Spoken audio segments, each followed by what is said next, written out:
Before I start the video, I wanted to talk about something that was kind of important. If you're a dog owner, if you're a dog trainer, right? About like never being too worried about the emotional state of the dog and always working with what you have available, right? Whether that's tools or situation, right? When we first got Scout, she was fine for a few hours, maybe the first day, but was extremely skittish. And that was always the issue when she was coming in here. She was really, really skittish and couldn't function on the leash because of that.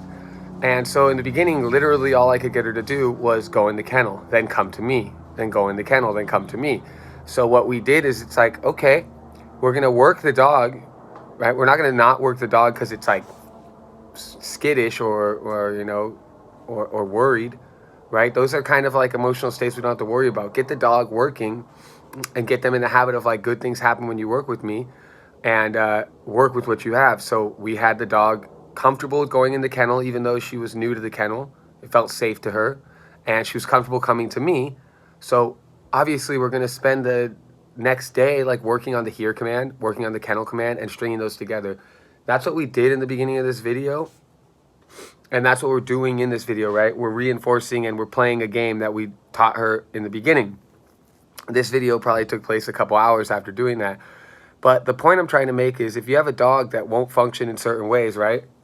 If you're trying to train your dog and you can't get him to do down, maybe focus on sit for a little, maybe pivot and focus on something that you can get success with, right? We focused on the kennel command and the here command because we were getting success with it. And we want Scout to know when I ask you to do something, right? Like I'm going to give you a task that you have the ability to succeed at. And then we expand on those. It's important to work on those things and to recognize that like, okay, I can't get success doing this right now. And rather than get angry at the dog and frustrate myself, let's focus on what we can get success with. In this case, it's sending Scout to the kennel and calling her back to here. Let's make that a game. Let's focus on that game and make sure she understands that in this time period where we're trying to get comfortable with a new client, why don't we get success doing this game? And we turned what maybe in other situations for a dog owner or maybe a different type of dog trainer, we turned what could have been a wash of a day or two into a solid here command, a solid kennel command, and more name association. So like those things were all really good. So I just wanted to touch on that before we started. Here's a video. All right, so this is a new client we've got in, Scout. Scout is a female purebred German shepherd. American Kennel Club certified. She's a sweet dog. Really. Scout. This is us right when she got in. I'm talking like maybe 10 minutes after the owner dropped her off and left. Now, whenever I get a new dog into the board and train, I immediately go to work. Nothing crazy. I just want the dog to follow me around on the leash. You know, get the dog functioning with me and keep their mind off the fact that they're in a new space. This dog had just gotten this kennel. I had the owner get a kennel and put some things that smelled familiar in there. So Scout's first time in the kennel was the drive over. Good girl. Here, come on. So I figured the first thing we could get to work on was just sending her in and out of the kennel, working on here and working on the kennel command. So as you'll notice, she's gonna get it quick. Here.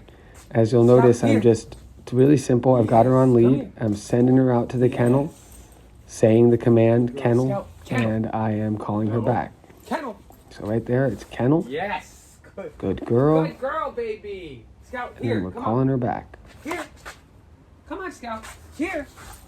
Yeah. Now, got the tail wagging. The ears are a little back, but again, she just got dropped off. Good girl, Scout. The interesting thing about Scout was Good girl, Scout. received by the owner from a reputable breeder at 8 weeks. Yes. Good. So all that went off perfectly. And then Scout's owner, who happens to be a frontline healthcare worker, didn't really have a lot of time to train Scout and lived alone with Scout for the better part of a year. And Scout never had a dog bed. Scout never had a crate. Scout just slept in the bed with her owner and had full run of the house and backyard with a doggy door. So now that Scout has family members in the house with more dogs, there's a little bit of an issue. We've got to get Scout less reactive to dogs and a little less skittish. But this is a great way when we bring in dogs to the board and train to just get their mind off of where's my owner and onto the task at hand, Kennel. doing a little bit of work. Again, I'm just giving her the Good kennel girl. command. Scout, here. Yes, good girl, and bringing her back Here, here. baby. Yes, good girl. You want to set up the dog and give them success early on if you're going to go right to work. Don't pick something super complicated, no high stress. Your initial I can't speak. Your initial interactions with the dog should be positive, Come on, baby. and really work on that's a building good that bond girl. that the dog will trust you Scout, kennel. and follow you. Right? If we're going to lead our dog, Yes, it's no good if our girl. dog isn't willing to Very follow good us. So girl. that's all trust and Here. building that Came out a bond. little early that time. And getting success with the dog Kennel. with simple stuff like this, it works out great for those Scout, types here. of things. Now, pay close attention. Good. Dog training is all about Here. timing and attention to detail. And right here, I'm going to just barely miss a mark. I send her in with the kennel command, and right here, Good. Here. boom. I should have said the here command sooner and shaped that moment or stepped in to Scout to show her that the Scout, kennel kennel. command means go in the kennel and sit down. Don't go Very in and come good. right out. That's not what I want.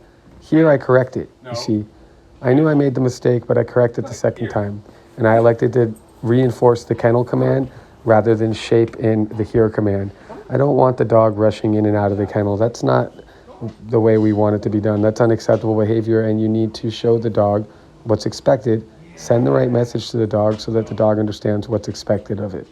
And in that sense, you'll be able to do a lot more and achieve a lot more with the dog in shorter, more incremental kind of training sessions. Good. Drop. Very good. Hold. Good girl. Drop. Very good. Go ahead, kennel, baby. Good girl. Kennel.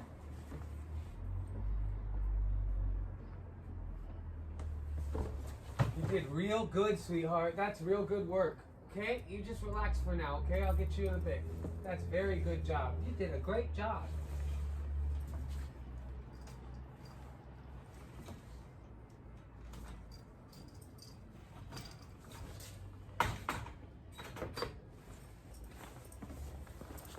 Not much more I can say about that dog. The dog is doing excellent.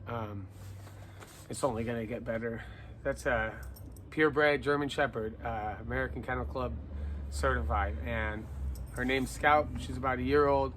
Scout spent like her first year and a little bit. Scout spent her first year and few months in a bed, no leash, no collar. So, I mean, we're working with it. It's going to be really fun. I am excited. This is day one, and I am excited about Scout. So, many updates to come.